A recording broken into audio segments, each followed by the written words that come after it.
Hi, everyone. Welcome to the Black Real Estate Dialogue Podcast, episode 51. I'm very excited for this episode today. It's my first solo episode in a while. And so I'm very excited about what we have in store today. Before we get into this episode, just a couple quick announcements. Don't forget to leave us a rating and a comment on whichever platform you are listening to this on. It'll help us move up in the rankings and help us continue to reach more people. So thank you in advance for your support. Secondly, we have multiple resources available from our trusted partners in the show notes. So everything to help you from real estate investing to side hustles and more. The best investment you can make is in yourself. So I'm sure there's something down there below that'll help you out and that you'll be interested in. Also, sign up for our email list. By signing up for our email list, you'll receive discounts, additional content, and so much more. Also, I'll be heading to Dayton, Ohio in a couple of weeks. Those of you who have been following the show for a while, you know I have a property out there. So I'm excited to get my eyes on it. I haven't seen the inside yet, besides inspection reports. So I'm excited to walk through it myself. I think it'll be cool to get back out there as an owner because when I first went out there, I didn't own the property yet. It was a potential property I wanted to buy, but I eventually bought it. So it'll feel good to be back in the city. I think my lens and my perspective will be a lot different. I'm definitely a different person from when I was when I purchased the property last year. So I'm looking forward to being back in the city. I'm not looking forward to the cold though, but we'll see. So I'll be vlogging the whole experience. I also had a fence repair done recently, so I'll be checking in on that. I've seen pictures and stuff, but it'll be nice to get my eyes on it. So yeah, I'm looking forward to it. Like I said, I'll be vlogging, so I definitely look forward to sharing more. I have a new course that came out recently. It's called The Beginner's Guide to Buying Your First Out-of-State Property. You can find that in the show notes below. It's received great reviews so far. I'm really excited about just impacting people who are like myself, live in expensive markets where it's difficult to buy something specifically as an investment that you don't want to occupy. So I think investing out of state is a great alternative, and you can take your money to somewhere cheaper and receive some passive income. So definitely grab that. The link is down below. Lastly, a word from our sponsors. This show is sponsored by the Black Real Estate Dialogue Real Estate Investing Community. So in this community, you'll learn about real estate from your peers within the group through our Slack channel. You learn from guest speakers. We have monthly team check-ins. Our check-in for November is this coming Sunday, and also so much more. So the link is in the show notes below. Definitely, I encourage you to take advantage of the community. It's growing week by week, and our guest speakers are awesome. There's replays for past guest speakers whenever you join, so you don't have to worry about potentially missing out on anything. The link to that is below as well. Now, so our other sponsor is Buy Back the Block LA. So the mission of Buy Back the Block LA is to educate our community on the value of practicing group economics and building generational wealth. They focus on real estate as the main tool to building generational wealth and will take you from beginner to investor by educating you on the ins and outs of investing and giving you the tools you need to empower your family and community. Every month, they hold a meetup educating the community on real estate investing, financial literacy, generational wealth, and group economics. They also released a new ebook called Section 8 Rentals Made Easy. You can find it in the show notes below. To learn more, visit them on Instagram at buybacktheblockla and also at buybacktheblockla.com. So let's get into it. So for this episode, I did something very unique, very different. Last couple of weeks, I've been noticing a lot of my comments, a lot of my DMs have been around mindset and people being afraid of just investing in general, whether it's local, whether it's out of state. A lot of people are concerned about getting over those mental obstacles, that doubt. And so what I did was I asked the community, I asked followers what questions they have about developing the investor mindset or getting over certain mental hurdles. In my course, I speak very in depth. That's the first thing we talk about. Developing the investor mindset, shedding those negative thoughts and emotions as it relates to investing. So what I'm going to do today is just read questions that I received throughout the week, and we'll go from there. I'll answer them. I'll give my honest answers. It's not scripted. It's just like exactly what I feel about these particular questions. And so we'll get into it. So the first question is, What are the main points to discuss with my family about not selling my grandmother's house and keeping it in the family? They just don't see what I see. The house is paid off free and clear. I'm trying to get them to understand the investor mindset more. This is a great question. And this is a dilemma that a lot of people face. Some of our grandparents or older relatives are older in age with paid off homes that they passed down upon their death. A lot of people, their first instinct is they don't want to manage it and they just want to cash out. I personally have an issue with the wanting to cash out part. Now, the reason I have an issue is if you want to cash out with no plan to build and grow that money, you're making the wrong move because no matter how much money it is, you'll be surprised how fast you can spend money that you don't have a plan for. And the whole purpose of investing in real estate is generational wealth, right?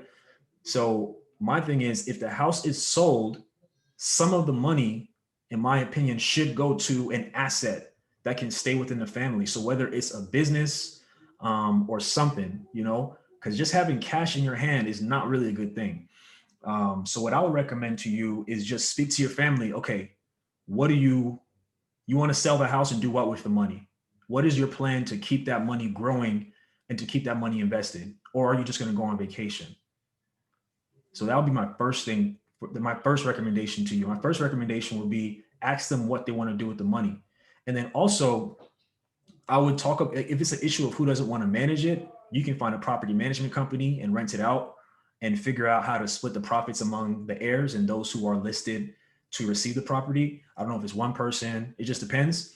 But I would recommend just doing research and talking to your family about the value of keeping the house in the family, even if it's something you don't want to rent out. But it could just be a family house, if people stay there or, I think there are a lot of benefits to having that house stay within the family.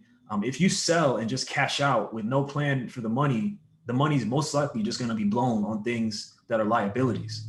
Whereas if you kept it and let's say nobody wants to live there, but you rent it out, that's passive income for everybody. No matter how small it is, that can build up and you can kind of take that pot of money, put it towards another house or put it towards other businesses and investments. So I would recommend to you to just talk to your family about both sides of it and, come with a list of reasons why you should keep the house and do your research. I don't think cashing out is smart, in my opinion, if there's no plan for it. You don't, if you cash out and just put the money in the bank, you lost.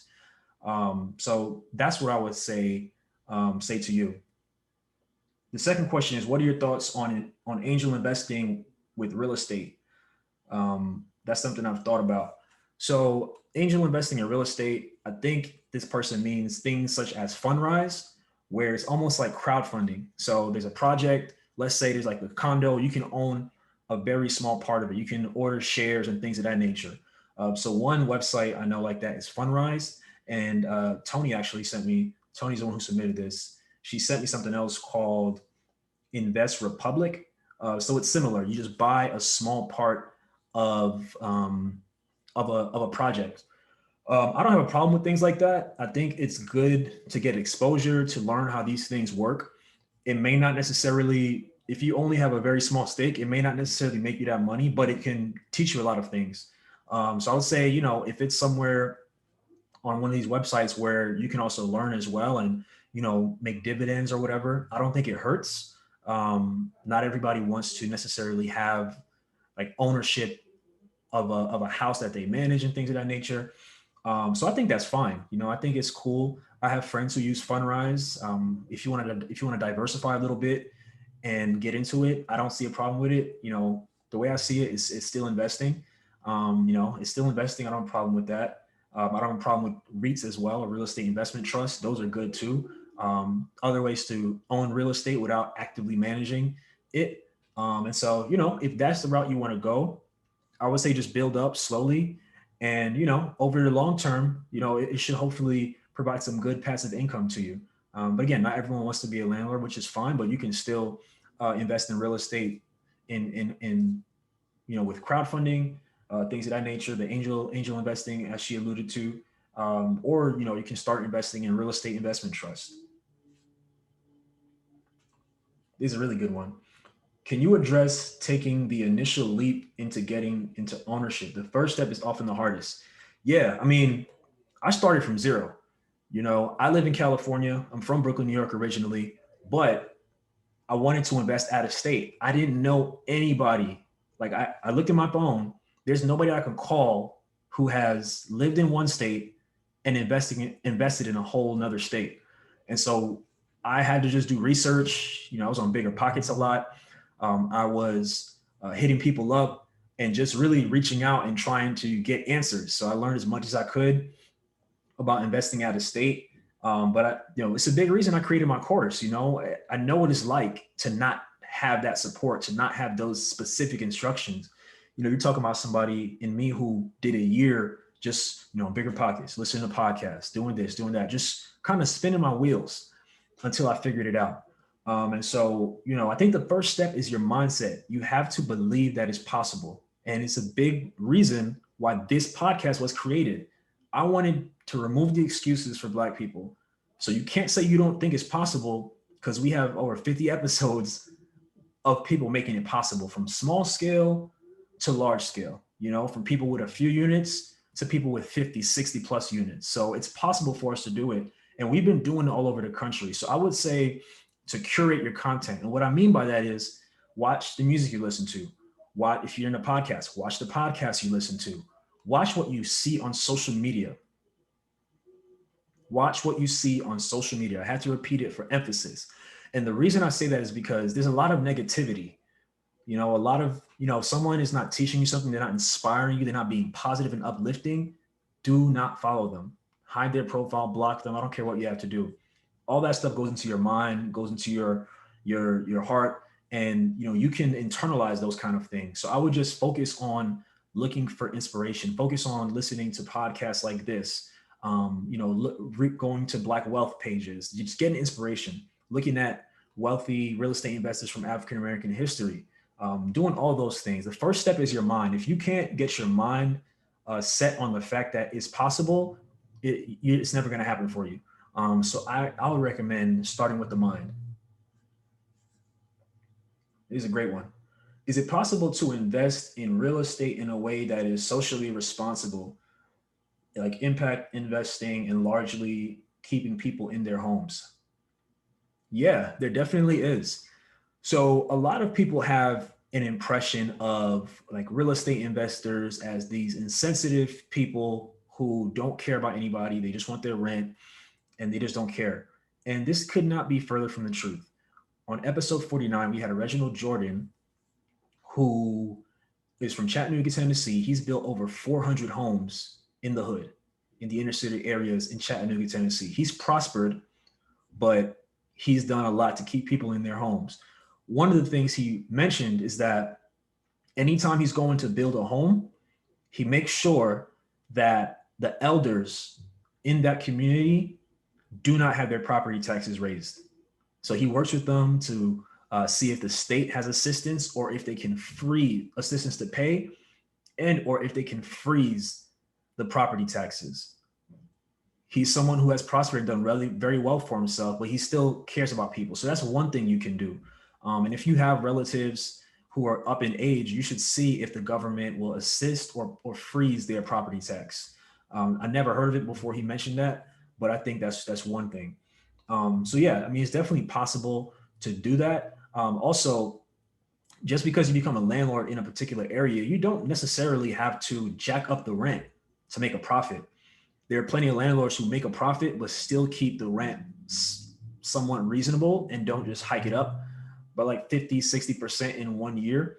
I know a lot of people who use Section 8, and it'll be market rate, but the tenant pays a very small portion. So, it's kind of the best of both worlds.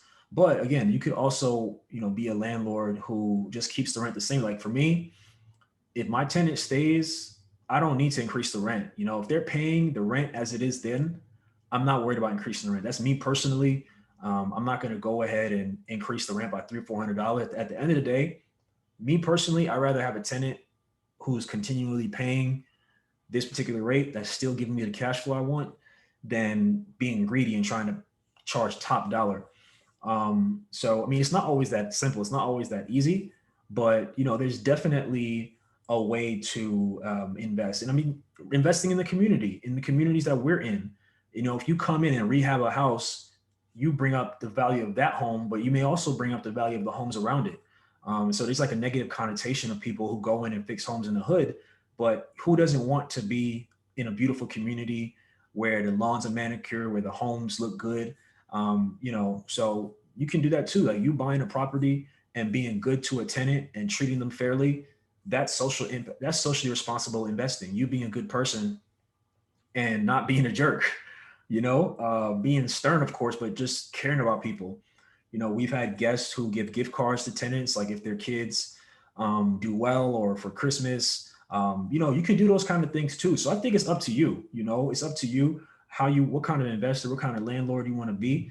And I mean, I feel like if you're a good person and you care about people, so long as the tenants are doing what they should do, you can go ahead and, if you want, go the extra mile and do those nice things for people. There's some people who discount the rent.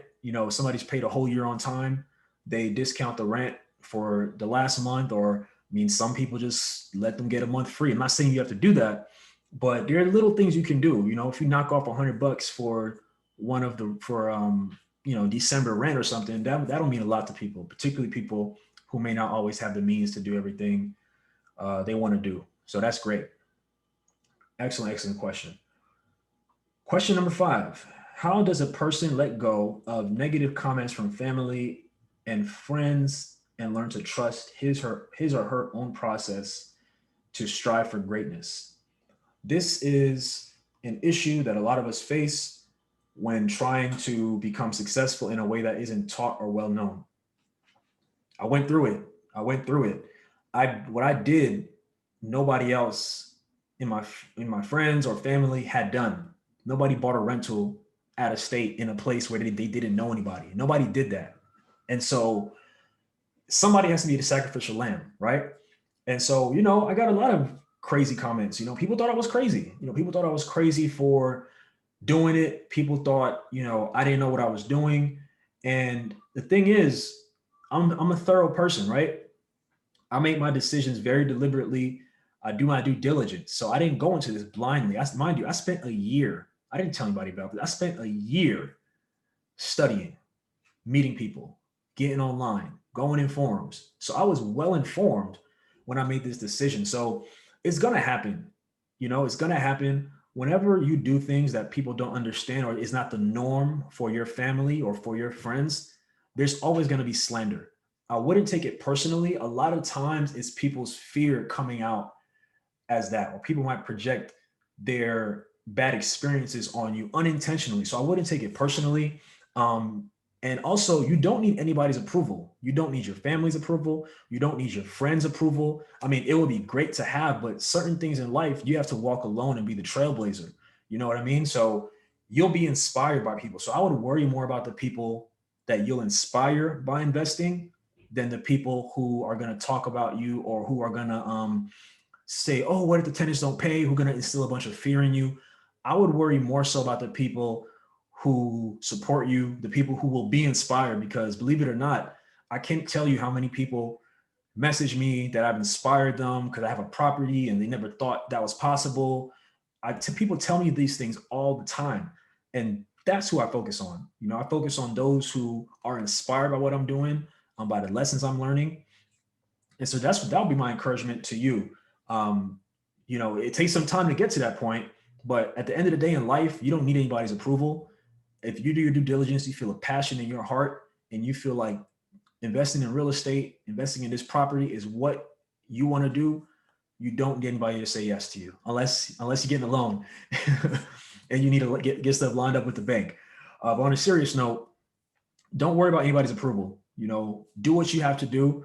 And, that's the most important thing. You'll inspire somebody. And, I would just focus on that. What are your thoughts on traditional investment property versus house hacking? And so what I interpret this as is, what do I think about, buying a property you don't live in, versus house hacking. And house hacking basically, let's start with a single family house. Let's say you have 3 bedrooms, you live in there, you live in one room, you rent the other 2 rents out. That is house hacking, hacking your house. Or let's say you have a 3 unit property and you live in one unit, you rent the other two out. That is house hacking. Whereas with a traditional investment property, you don't live in it. And so I think they're both great. I would highly encourage you, depending on where you live, to house hack. And the reason for that is there are a lot of programs that can help you out and reduce your cost to entry.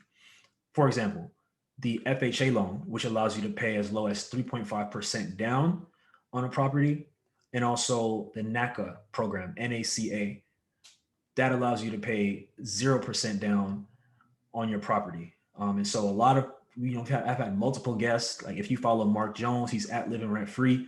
I've had multiple guests who've done both, and it can help you get into real estate in a relatively in inexpensive city. If you live in an expensive city, or just wherever you live, if your city's not, a coastal market, for example. So if you can do that, I'll recommend it.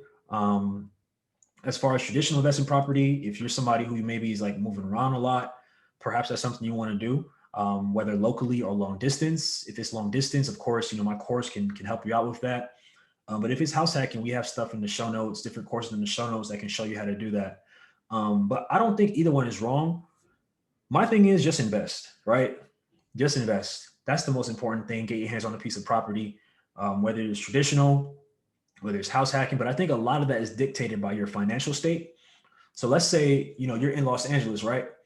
And you make a modest income, but you want to buy an investment property in Los Angeles and not occupy it. It's going to be pretty difficult because in most cases, you might have to put up to 20% down. And 20% down on something that's maybe, let's just say, for the sake of the example, 800,000, not everybody can come up with that. And so, if you want to own a property within an expensive city, I recommend house hacking. It makes it a lot easier for you. In some cases, it can cover your mortgage and expenses, the rental income, or you can break even, or you can just reduce your living expense. And in some programs, you only have to stay there for a year, and then you can go somewhere else. So depending on your financial state, that's what I would look into. I decided to invest out of state first, but there's no wrong way to do it. My thing is, at the end of the day, is just invest. The last question we have for today: is it wise to use side hustle income to save for a house? It's extremely wise. I barely I barely finished answering the question. It's very wise. I think it's a great idea. We live in an age where you can't rely on one source of income. It's not responsible, really. And so, if you have a side hustle and your 9 to 5 income, it can help you save up money to invest much faster. So if there is a skill you have, I would market it, whether it's that's creating a course, creating a subscription group, writing a book, selling merchandise, whatever it is, whatever your talent is, I would sell that to the world. Think about your 9 to 5. If you're going to start there, you got hired for a reason. So perhaps you can utilize those skills on the open market and share with the world. And so I would consider that, but it's a no-brainer for me. I definitely would use side hustle money to save for a house. Your job income is fixed, right? You know what you're going to get every 2 weeks for the most part, and that's it. But with a side hustle, it can grow steadily and then just shoot up. There's really no limit to what you can make from a side hustle. So even if that's you creating something or you just getting another job, or other jobs, there's people who do that too. If you need to work on weekends, if you need to work more hours at your job and you can get overtime, if you need to drive Uber or drive Lyft, there's a lot of different ways to make money. And over time, little numbers add up. So that's what I would say. But overall, mindset is very important. You cannot be a successful investor if you don't first work on your mind. That's where everything comes from. So definitely curate your timeline, curate what you listen to, be very mindful of what you watch. Just try to stick around uplifting, positive people and try to take in uplifting and positive things. Things about, you know, things that will make you strong. So that's what I would say. I would steer clear of negative people who just want to talk about how bad they've had it and how bad we've had it as a community. Because at the end of the day, there are people who were, you should get the book Black Fortunes.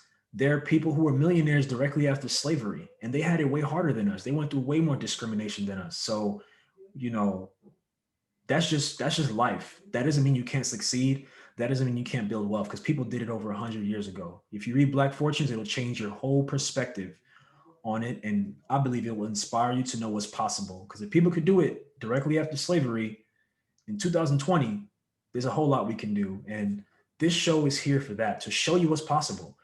To show you that you can invest, to show you that you can build wealth, and that's the passion inside of me. That's why I come and show up every week, every day, to give game and share knowledge and to empower people, because this we can do it.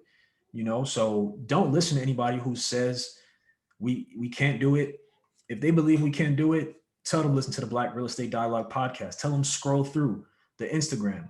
Tell them check out all these other pages that are highlighting Black people building wealth, Black people being owners. So that's what I would say.